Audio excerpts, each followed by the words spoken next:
let's take this problem where we need to print the sum of this series. So the series is basically 1 minus 2 plus 3 minus 4 plus 5 minus dot dot dot minus 20 up to. So we need to print this sum.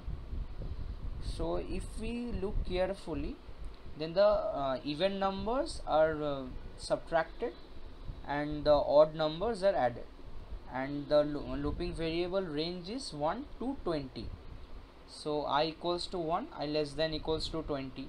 Even you may use I less than 21, as I is integer, so it will go up to 20 only, as you are controlling the updation as I plus 1.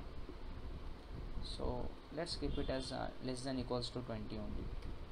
And now if I percentage 2 equals to 0, sorry, it's not percentage, it's percent. So it's basically what, checking whether it's even or not.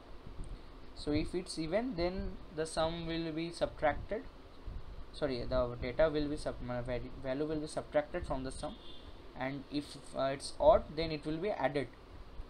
So s minus equals to is nothing but s equals to s minus I, and this is also similarly s equals to s plus I. And the system.out.println, because in the first example I showed what will be the difference if we use that print statement within the for loop. It will literally show how the sum is changing in all the looping stages. And yeah, so let's once again check the output. To keep it simple, I am using I less than equals to 5 just for verification. So it will be 1 minus 2 plus 3 minus 4 plus 5. So it's basically the result will be 3. So let's see whether we obtain this result or not.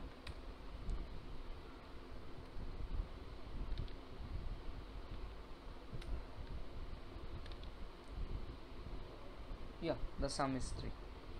Okay, that's all.